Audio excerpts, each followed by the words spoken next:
अस्सलाम वालेकुम रहमतुल्लाहि व बरकातहू। जी तो स्पॉट वाले भाइयों और बहनों, ये स्ट्रेटजी मैं आप लोगों के साथ जो शेयर कर रहा हूँ, मेरे ख़्याल से आज से 1.5-2 साल पहले जो है ना इस स्ट्रेटजी को मैंने अपनाया था और अल्हम्दुलिल्लाह मैंने इसके थ्रू कम से कम अपने पोर्टफोलियो को 60% इंक्रीज़ किया था। मतलब अगर मेरे पास $100 थे ना तो उससे मैंने 160 बनाए थे।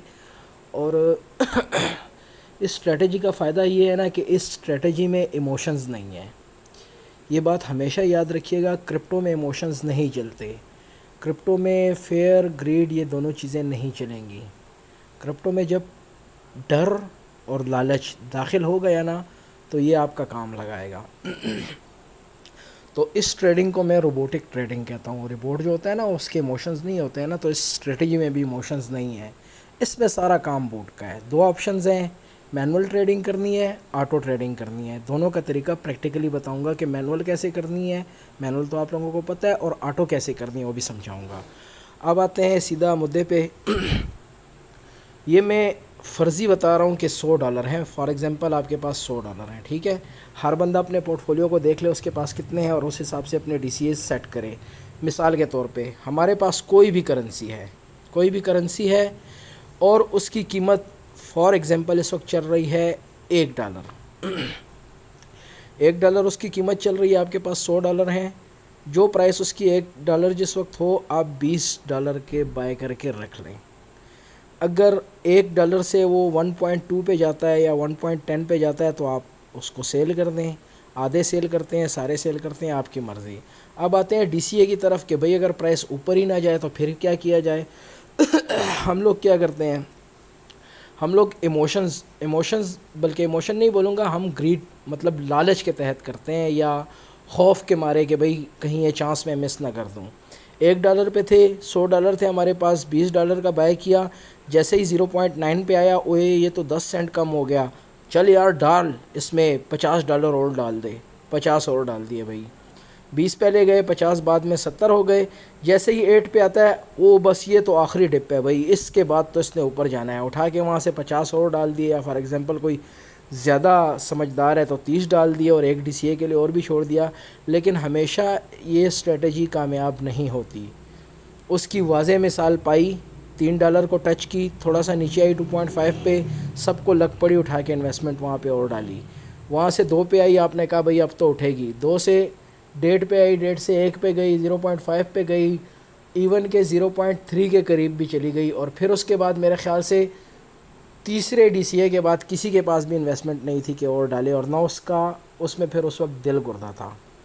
ये क्या है, ये इमोशंस के ज़ेरे असर हम लोग जब ट्रेड लेते हैं, इमोशंस दोनों हैं, ये दोनों ही जो है ना वो क्या कहते हैं, खौफ और लालच, ये दो जज्बे जो है ना, हम हमेशा इन दो जज्बों के मातहत ही ट्रेडिंग करते हैं। लेकिन जिस वक्त आपने इन दोनों जज्बों को उठा के ट्रेडिंग से साइड पे रख दिया, किसी का बाप भी आपको प्रॉफिट लेने से नहीं मना कर सकता इस मार्केट से। स्ट्रेटजी क्या है अब जो मैं अपनी बता रहा हूँ। प्राइस गई $1 पे, 20 डाल दिए, ठीक है। ये नहीं है कि 0.9 पे आई तो वो ये तो 10 सेंट कम हो गए और डाल देता हूँ, नहीं भाई। $1 पे बाय किया, इंतज़ार करो 0.75 का या 0.8 के करीब भी, चलो ठीक है 8 का। 0.75 पे अगर आप डालते हो DCA तो ये पिछली प्राइस का 25% गिरेगा। इस दौरान अगर ये 1 से आता है 80 से वापस 90 पे जाता है, सेल नहीं करना भाई, इसको आपने होल्ड करना है जब तक ये 1 से ऊपर नहीं जाता। अगर 0.75 पे आप प्राइस चली गई तो आपने $20 जो पहले DCA किया था उसके बाद $25 अगेन कर लें। अगर 0.75 के बाद 0.7 पे जाता है तो भाई नहीं लेना, ठीक है, कभी भी नहीं लेना। 0.6 पे अपनी लिमिट लगाओ और पिछली लिमिट से ज़्यादा लगाओ, $30। पहली 20, दूसरी 25, तीसरी 30। हर DCA दूसरे DCA से थोड़ा सा ज़्यादा होना चाहिए आपके पोर्टफोलियो पे। ज़रूरी नहीं किसी के पास $200 हैं, किसी के पास कितने, आप 20 के बजाय 15 भी इन्वेस्ट करते हैं, या 25 के बजाय 20 भी कर सकते हैं, या 30 के बजाय 25 भी कर सकते हैं। इस तरह करके ये आप लोगों को मैनेज करना है, कैसे ट्रेड मैनेज करनी है। तो हम आ गए भाई, सेकंड DCA हमने कर लिया 0.75 पे $25 का। अब प्राइस यहाँ से नीचे आ रही है, फॉर एग्ज़ाम्पल 0.65 पे आई है, नहीं लेना, रूल बनाओ एक उसूल अपनाओ, ठीक है, और बिल्कुल इमोशनललेस हो के ट्रेडिंग करनी है और इमोशनललेस हो के DCA करना है। अगली लिमिट 0.6 पे आपकी होनी चाहिए $30 की, ठीक है। अब सीन किया है, $1 पे बाय किया, 0.75 पे अगली DCA बाय किया, ये यहाँ से गिर गया। जब ये DCA बाय करो तो इसका टारगेट 0.2 पहले से फिट कर दो। जैसे ही आप इसकी लिमिट लगाओगे ना, सेल लिमिट, तो वो लॉट आपको नीचे वाले अगली जो आपकी बाइंग है ना उसमें नहीं ऐड होगी, क्योंकि जब आपने $1 पे बाय किया और 1.2 पे आपने जब उसकी सेल लिमिट लगा दी ना, तो ये जो लॉट थी ये यहीं पे जो है ना रह गई, ठीक है। अब यहाँ से आपने फ्रेश स्टार्ट लेना है। 0.75 पे आपने नेक्स्ट बाइंग की, प्राइस गिर गई यहाँ पे आके, ठीक है, मिड में, या 0.6 पे गिर गई, ठीक है। 0.6 पे गिरी, आपने $30 का फिर बाय कर लिया। इसने कहीं ना कहीं से वापस उठना है। एक से गया 0.75 पे, हो सकता है ये यहाँ से उठ जाए। 0.6 पे गया, हो सकता है ये यहाँ से उठ जाए। 0.4 पे गया, हो सकता है ये यहाँ से उठ जाए। तो करना क्या है, जो बाइंग आपने की है आपने उसकी जो सेल लिमिट है ऊपर लगा देनी है। ये यहाँ से गिर गया, सेल लिमिट तो ऑलरेडी लगी हुई है, छोड़ दो उसको। नेक्स्ट DCA किया, सॉरी नेक्स्ट DCA किया 0.75 पे। अगर ये यहाँ से ऊपर जाता है तो अब ये आपके पेट पे है कि भाई मैंने कितना प्रॉफिट इस DCA से लेना है। 0.75 पे बाइंग की है, आप 0.9 पे इसकी सेल लिमिट लगा दो, $1 पे इसकी सेल लिमिट लगा दो, तो $25 के जो बाय किए होंगे ना वो $1 पे या 0.9 पे सेल कर दे, तो यहाँ से प्रॉफिट ले लिया इस DCA से। वो DCA ऑलरेडी बाय है और उसकी सेल लिमिट ऊपर लगी हुई है। इसको छोड़ दो। यहाँ से बाय किया 0.75 पे, 0.9 पे जो है ना आपने सेल लिमिट लगा दी, तो आपको लगभग ये कितने बने, 15 सेंट जो है ना आपको पर टोकन प्रॉफिट हुआ। बैठ जाओ आराम से। यहाँ से अगर ऊपर जाता है ना, तो यहाँ आपकी नेक्स्ट बाइंग थी, देख लो कि वो उससे ऊपर जाता है कि नहीं। अगर ऊपर जाता है तो ये वाली बाइंग भी सेल हो जाएगी आपकी। लेकिन अगर 0.75 आपने बाय करके 0.9 पे सेल किया, यहाँ से फिर ये नीचे आया, फिर कम से कम इसको यहाँ पे बाय ना करो। बस यहाँ से हमने एक मरतबा मज़ा ले लिया, ठीक है, हमने प्रॉफिट ले लिया। अगली सेल लिमिट जो है ना 0.7 पे लगा दो अपनी, ये वाली, इसको नीचे कर दो। 75 के बजाय 7 कर दो, 65 कर दो। अगर नहीं भी लेना चाहते ट्रेड तो अच्छी बात है, सिरे से लो ही मत। और अगर ये 0.75 के बाद 0.6 पे जाता है तो आपके पास ये $30 वाली लाट पड़ी हुई है, ठीक है। 0.75 पे बाइंग की, आप इसकी भी सेल लिमिट सेट कर दो। 0.6 पे भी जो है ना आपकी बाय लिमिट पहले से लगनी चाहिए। ये ऑटो ट्रेडिंग है। ऑटो ट्रेडिंग ये कि से buy limit, sell limit, buy limit ऊपर सेल लिमिट, बाय लिमिट ऊपर सेल लिमिट, इस तरह करना है। मिसाल के तौर पे प्रैक्टिकली अगर आप देखें ना, तो जहाँ पे भी आप करेंसी बाय करने लगते हैं ना, वहाँ पे TP और SL भी होता है, उसको आपने उस वक्त यूज़ करना है। वो प्रैक्टिकली अभी बता दूंगा कि कैसे यूज़ करना है। तो ये स्ट्रेटजी ये है ना कि आपने अपने पोर्टफोलियो को कम से कम 4 हिस्सों में मैं कर रहा हूँ, आप इसको 8-10 में भी कर सकते हो। ये आपकी मैनेजमेंट पे है कि आपने किस हिसाब से करना है, और ये आपके पोर्टफोलियो पे मुनहसर है कि आपने किस तरीके से अपने पोर्टफोलियो से 6-7 DCA निकालने हैं। 6-7 DCA से कभी करेंसी गिरती नहीं है, कभी भी नहीं गिर सकती। लेकिन जो उसूल अपनाओ, उस उसूल को तोड़ना नहीं है, कहीं पे भी जो है ना उस उसूल को तोड़ना नहीं है। हाँ, अगर प्रॉफिट में आ जाओ किसी DCA से, उसको होल्ड करो। और कभी कभार ऐसा भी होता है, आज की मिसाल 0.23 और 200 था या क्या था एज बार की प्राइस, और अभी देखो 0.25 से ऊपर चला गया। मतलब जब ये नीचे जाता है ना, अचानक जिस वक्त लिक्विडेशन होती है ना लोगों की, तो वहाँ से इसको प्राइस को वापस ऊपर पंप कर देते हैं, ठीक है। क्योंकि लोगों के SL होते हैं ना, SL जब लोगों के हिट होते हैं तो कैसे हिट होते हैं, SL का मतलब तो ये है कि भाई सेल लिमिट मैंने लगाई हुई है कि मेरी यहाँ तक प्राइस आया तो ये सेल हो जाए। तो जो आपकी सेल लिमिट होती है ना, वहाँ पे उन्होंने बाइंग रखी होती है कि वो प्राइस को मसनूई तौर पे नीचे लेके आते हैं, वहाँ से आप सेल करके निकलते हो SL पे, वो वहाँ से उसको बाय करके वापस पंप कर देते हैं। तो दोबारा बात पे कि आपने 0.75 0.6 की बाइंग भी कर ली। अब दोबारा बता रहा हूँ, ये आपकी मैनेजमेंट पे आपके सब्र का इम्तिहान है कि आप किसी भी DCA को कितना होल्ड कर सकते हो। 0.6 पे गई है और यहाँ से हटना शुरू हो गई है, ज़रूरी नहीं 0.6 वाली बाइंग को आप 0.75 पे सेल करो, 0.8 पे भी कर सकते हो, 85 पे भी कर सकते हो, और $1 तक भी उसको होल्ड कर सकते हो। लेकिन जिस वक्त किसी DCA में प्रॉफिट में आ जाओ, नीचे भाई 0.6 से बाइंग की है, 0.8 पे चली गई, ठीक है, 0.8 पे जाने के बाद फॉर एग्जांपल यहाँ 0.8 पे चली गई, 7.5 ना सही 0.7 पे एसएल लगा दो। अगर ये यहाँ से ऊपर जाती है तो यहाँ पे आपकी टीपी होनी चाहिए। अगर यहाँ पे टीपी हिट करता है तो आप 2 डीसीए से फ़ायदा उठाओगे। 0.6 का बाय किया, 0.9 पे सेल कर दिया, तगड़ा प्रॉफिट है। 2 डीसीए जो ना आप फलांगेंगे, पहला डीसीए, दूसरा डीसीए और तीसरे के करीब करीब आपकी सेल लिमिट लग गई, तो ये अच्छा खासा यहाँ से प्रॉफिट हो गया। इस तरह हर डीसीए पे आप यही तरीका अप्लाई कर सकते हो। अगर फर्स्ट डीसीए $1 की है, प्राइस गई 0.2 पे, ज़रूरी नहीं टोटल जो है ना $20 की आप सेल करो। आप $8 के, $10 के, $12 के सेल पे यहाँ टीपी लगा दो और बकाया की टीपी उससे भी ऊपर लगा दो, $1.5 पे लगा दो, 1.4 पे लगा दो। तो ये स्ट्रेटजी है। आपने अपने जज्बात को बिल्कुल साइड पे रख देना है। और इस डीसीए में अल्हम्दुलिल्लाह मैंने अच्छा खासा प्रॉफिट किया, लेकिन फिर उसके बाद मैंने छोड़ दिया। मेरे पास पोर्टफोलियो बिल्कुल ख़त्म हो चुका था और बीटीसी क्रैश हुआ। अब चूँकि मैं आ चुका हुआ हूँ फ्यूचर की तरफ, तो इस तरफ मेरा रुझान अभी है नहीं। हालांकि ये स्ट्रेटजी 100% कामयाब स्ट्रेटजी है। तो भाई ये तरीक़ाकार है, डीसीए अपना जो है ना मुख्तलिफ़ लिमिट्स लगाओ, ठीक है, बाइंग की। और जैसे ही एक लिमिट फ़िल हो जाए उसके बाद सेकंड लिमिट फ़िल हो जाए, यहाँ से ऊपर जाए बेच दो, नीचे वाली, ऊपर वाली को होल्ड रखो।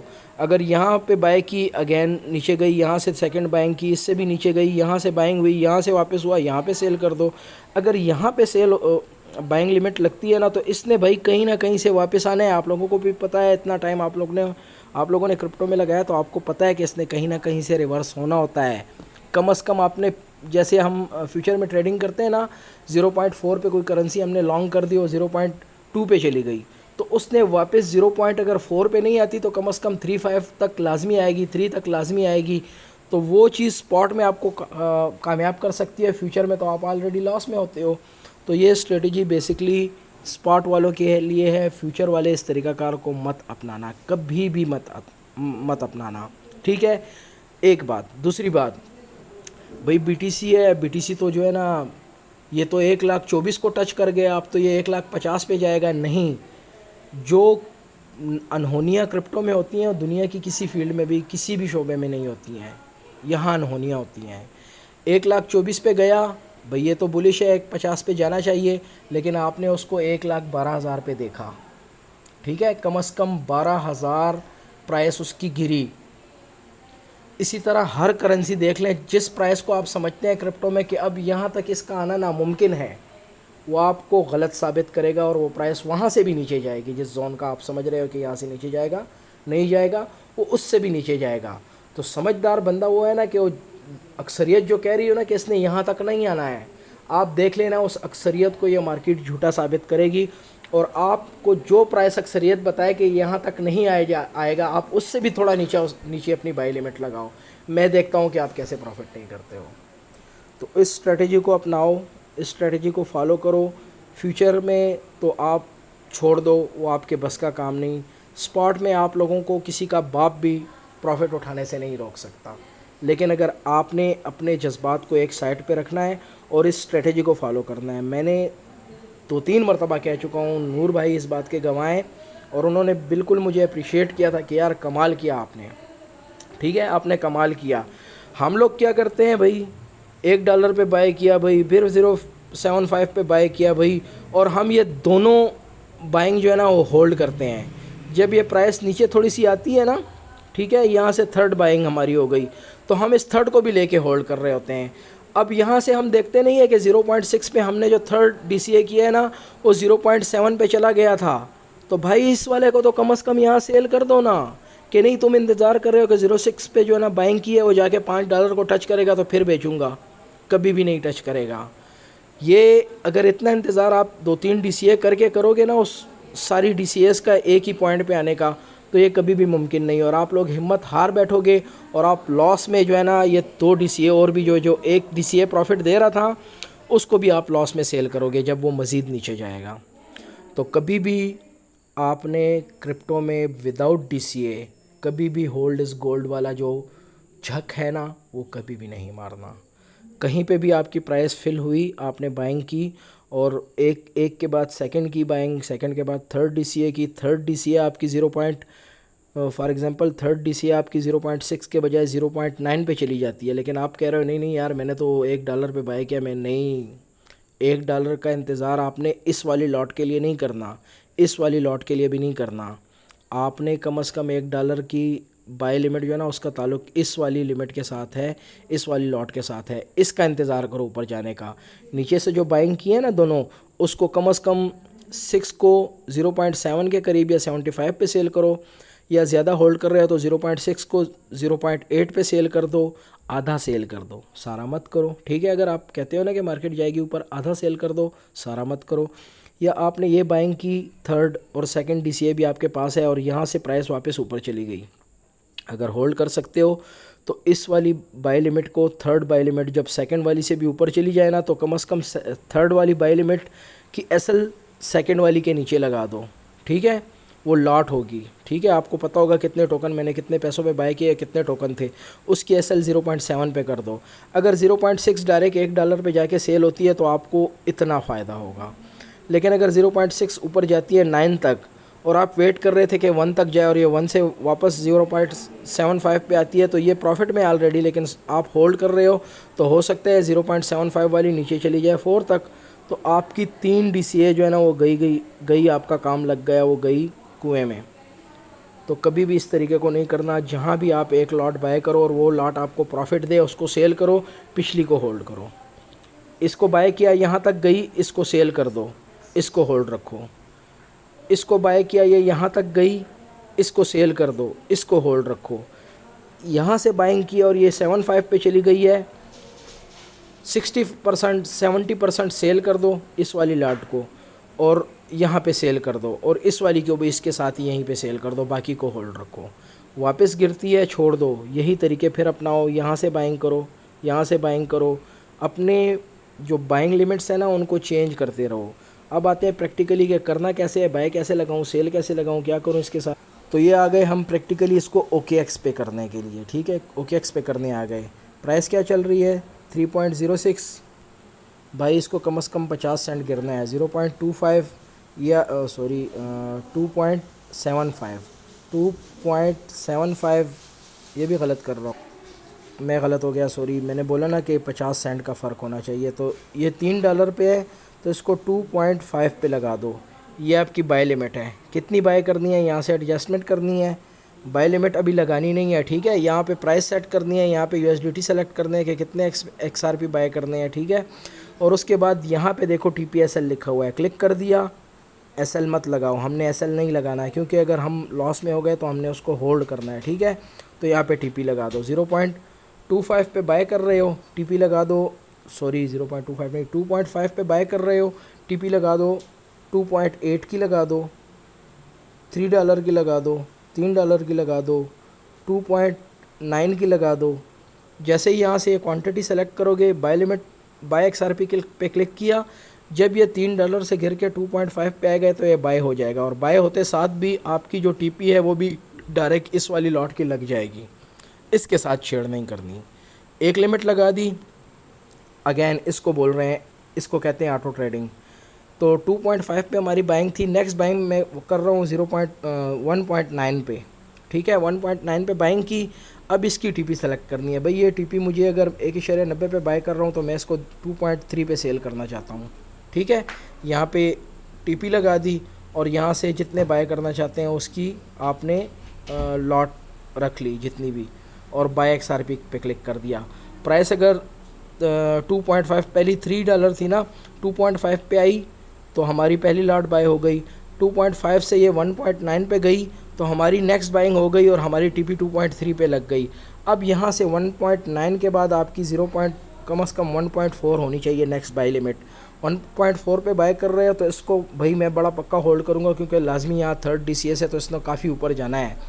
तो 1.4 की बाइंग है, $2 आप इसकी सेल लिमिट लगा दो TP, ठीक है। यहाँ पे क्लिक कर दो बाय XRP। ये SL नहीं लगाना है। SL कब लगाना है, जब आपकी एक बाय लिमिट लग जाए और आपने आके हिस्ट्री में देखना है कि मेरे $5 के कितने जो है ना मैंने ये बाय किए, या $30 की कितनी जो है ना मैंने ये बाय किए 1.4 पे। उस क्वांटिटी के हिसाब से फिर आके आप दोबारा यहाँ सेल पे क्लिक करना, ठीक है। और यहाँ पे जो है ना आपने क्या करना है कि TPSL वाले ऑप्शन को पे क्लिक करने के बाद चाहो तो मार्केट पे उस लॉट पे को सेल कर दो, लिमिट ऑर्डर पे क्लिक करके मार्केट कर दो इसको, ठीक है, ऐसे मार्केट कर दो।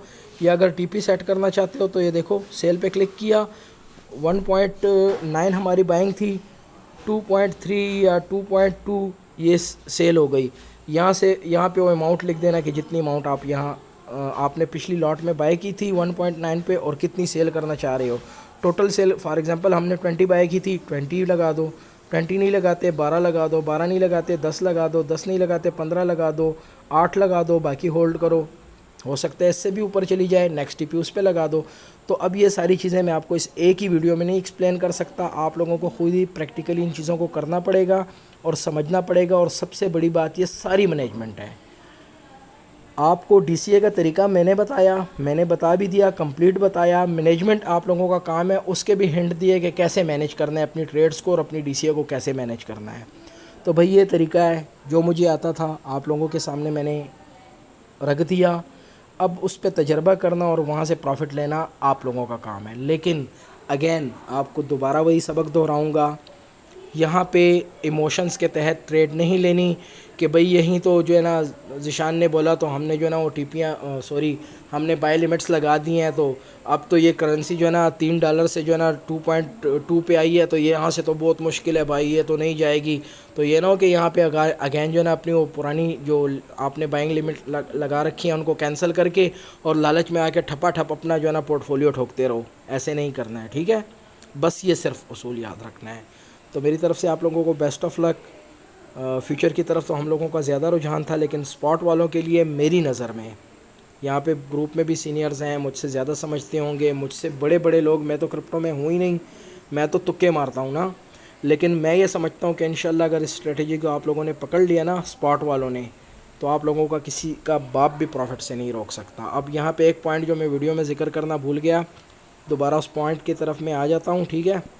वो पॉइंट क्या था, अगर आप लोग रोबोट की तरह ट्रेडिंग करोगे ना तो आपको किसी का बाप भी मात नहीं दे सकता। कैसे रोबोट की तरह, $1 पे बाइंग की, 0.75 पे बाइंग की और छोड़ दो, सिरे से अपनी उसको जो है ना एक्सचेंज को ओपन करके ही मत देखो, बिल्कुल जो है ना वो कहते हैं ना एक मुर्दा नहीं होता, मुर्दे की तरह ट्रेडिंग करो, अपने जज्बात को एक साइड पे रख के। और कभी भी इन रूल्स को अपने खुद ही ब्रेक मत करो, किसी भी लालच में ब्रेक मत करो। तो मैं कहता हूँ अगर $1 पे किसी ने बाइंग की है और प्राइस चली गई 0.75 पे और यहाँ से सेकंड लॉट भी बाय हो गई, लेकिन उसूल पे सख्ती से कारबंद रहना है कि नहीं इस लॉट को मैंने ऊपर जाके सेल करना है ना, तो प्राइस जब नीचे जाना शुरू हो जाएगी ना तो आपकी ये टेंशन नहीं होगी कि वो यार ये तो मैं लॉस नहीं, आप कहेंगे सब्र करो यार, मैंने इसका नीचे दूसरा डीसीए करना है, मैं यहाँ से बाइंग करूँगा। अगर यहाँ से भी जो है ना आप चले गए और प्राइस मज़ीद डंप कर रही है ना, तो फिर आप इस टेंशन में आओगे कि यार ये तो फिर प्राइस ये जो है ना 2 डीसीए 3 मेरे जो है ना लॉस में जा रहे हैं, लेकिन आपको ये हौसला रहेगा कि नहीं नीचे मैंने फिर इसके लिए एक जाल बिछाया हुआ है। तो कहीं से भी ये जो है ना वापस रिवर्स जा सकती है और हो सकता है कि कभी 0.6 वाली थोड़ी सी ऊपर जाए और दोबारा 0.6 पे आए और आपको लगे कि इसके नीचे जाएगी, तो आप बेशक उसको ब्रेक इवन पे क्लोज कर दो, जहाँ से बाइंग किया उसी प्राइस पे वापस सेल भी कर सकते हो अपने आप को बचाने के लिए, और नेक्स्ट बाइंग जो है ना 0.6 के बजाय उससे थोड़ा सा नीचे कर दो। तो भाई टोटल मैनेजमेंट है, जिस तरह आप लोगों का दिमाग है, हो सकता है आप लोगों का यकीनन आप में से बहुत सौ का दिमाग मुझसे बहुत बेहतर होगा, तो इसको मज़ीद जो है ना पॉलिश करके अप्लाई करना आप लोगों का काम है। मुझे जो आता था, जो मैंने आज तक सीखा और जो ख़ुद से करने की कोशिश कर रहा हूँ, ठीक है, सीखा नहीं, ख़ुद से जो सीखा, किसी से नहीं, तो उसको मैं अप्लाई करके आप लोगों के सामने रख दिया और समझा भी दिया। अभी आप लोगों का काम है, अल्लाह करे आप लोग इसमें अच्छा प्रॉफिट करो और मुझसे ज़्यादा प्रॉफिट करो। मेरी तरफ़ से सबको बेस्ट ऑफ लक। वीडियो लंबी हो गई उसके लिए माज़रत। अल्लाह हाफ़िज़।